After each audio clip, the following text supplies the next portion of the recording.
Bonjour, bonsoir. C'est votre téléjournal Okapi, une production de Okapi Media Plus, avec votre humble serviteur, l'ambassadeur Nelson Mekwiti. Aujourd'hui, nous allons aborder le thème la médiocrité de la classe politique congolaise. Dans les années 60, nous avions assisté à ce genre de scénario où des gens militent, font couler le sang, mais pour leur propre bénéfice, intérêt. Nous sommes vraiment malheureux et déçus de voir qu'après plusieurs années de lutte, quelqu'un accède au pouvoir, oublie pas seulement les objectifs et la mission qu'il s'est assigné dans le combat, rien que pour son ventre, rien que pour ses intérêts personnels, les intérêts privés,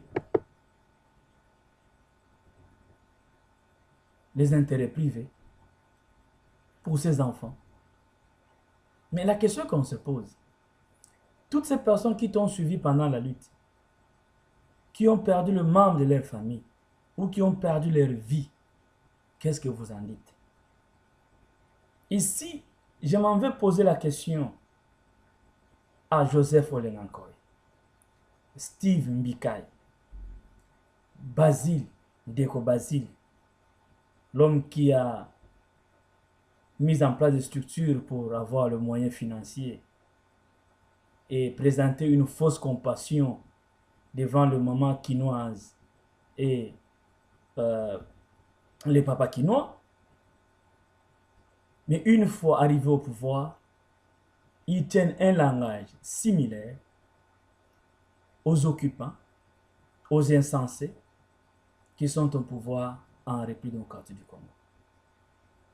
Donc, ce qui veut dire que nous devons, à partir d'aujourd'hui, ne pas juger les gens par rapport à ce qu'ils disent, mais par rapport à ce qu'ils font au fil du temps.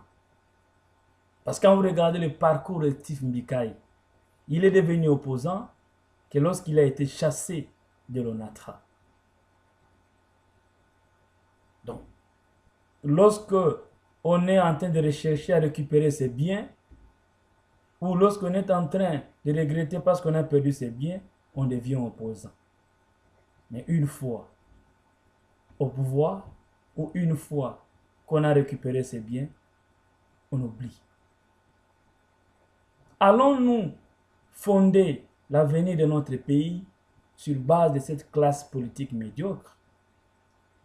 Allons-nous continuer à prêter notre oreille à écouter des insanités, des paroles inadmissibles venant de ces personnes, de cette catégorie que je viens de citer? Les gens qui oublient même le sang des compatriotes qui sont en train d'écouler tous les jours. Tous les jours on tue des personnes comme des animaux. Ça n'inquiète personne. C'est pour cette raison que nous, venons encore une fois, nous au niveau de l'initiative des républicains congolais, demander à tous les compatriotes congolais de se lancer dans la lutte, pas sur base des partis politiques ou d'appartenance politique, mais sur base de l'intérêt ou de la patrie Congo. Pourquoi nous disons ça? C'est eu égard du comportement que nous sommes en train de vivre actuellement. Ce que Bruno Tibala disait hier quand il était à côté de Tshisekedi, ce n'est plus ce qu'il dit aujourd'hui. Ce que Steve Mbika disait hier quand il se disait soi-disant opposant, quand il était chassé de l'ONATRA, ce n'est plus ce qu'il dit aujourd'hui. Ce que Olenganko nous a fait entendre au fil des années, ce n'est pas ce qu'il raconte aujourd'hui parce qu'il a besoin d'un poste. Alors, c'est pourquoi nous exhortons les Congolais à travailler pour l'intérêt de la nation. Mettons-nous ensemble, mais avec ceux qui comprennent l'objectivité du combat, la mission du combat. Pas avec quelqu'un ou une personne qui se bat uniquement pour ses intérêts. Et moins encore, évitons de se faire membre dans le parti politique des individus. Je pense que c'est mieux que des partis politiques soient l'œuvre de beaucoup d'individus ou de plusieurs personnes, au lieu que ce soit l'œuvre de quelqu'un qui se promène avec le document du parti dans sa mallette. Et une fois au pouvoir, il n'y a que lui qui ne peut que devenir ministre comme notre frère que je croyais être quelqu'un qui pouvait aider le pays, comme il s'appelle, Bahati Lukwebo, qui c'est lui-même qui est l'homme provident qui ne peut que devenir ministre dans son parti politique. C'est une honte pour une nation. Voilà pourquoi au Capi Media Plus, avec son téléjournal, va continuer à vous proposer ces moments de réflexion, ces temps de réflexion, ces temps de débat. Vous pouvez nous contacter par email au capimediaplus en un mot, @gmail.com, afin de nous proposer vos points de vue, parce qu'il est inadmissible que nous continuions à croire qu'avec cette catégorie des hommes politiques que nous avons, le Congo va se relever. Il est inadmissible de croire qu'avec cette classe politique médiocre que nous avons, nous serons capables de faire face à l'occupation Tutsi, à la mafia internationale qui a placé les jeunes hommes que nous avons au pays, au pouvoir dans notre pays. C'est impossible. Donc, si nous voulons gagner le combat, nous devons mettre de côté nos intérêts, nous devons mettre de côté la corruption, nous devons mettre de côté la malhonnêteté et opter pour les valeurs. Voilà hier, quand l'autre qui est allé mourir au Maroc est arrivé au pouvoir, dans les mêmes conditions que celui-ci par l'assassinat. Les gens qui l'ont suivi pensaient qu'il était un libérateur, mais au fil du temps, il nous a démontré ce qu'il est. Celui-ci qu'on a ramassé par Laurent Désiré Kabila, que je regrette, c'est l'acte qu'il a posé, a prétendu être le fils de Laurent Désiré Kabila. Malheureusement, au fil du temps, il a éliminé physiquement tous ceux qui étaient avec Laurent Désiré Kabila. Il a suivi le même schéma que l'autre de 1965, qui est allé mourir au Maroc. Je crois que celui-ci ne va pas mourir au Maroc, il va mourir au Congo, pour que nous arrivions à établir le part de responsabilité de tout un chacun. Voilà, peuple congolais, nous, en tant qu'ambassadeurs de la culture congolaise à travers le monde, nous tenons sur l'organisation d'un congrès, pour mettre en place des pionniers pour rebâtir la fondation d'un État qui est le Congo belge. Pourquoi nous voulons rentrer à la case du départ?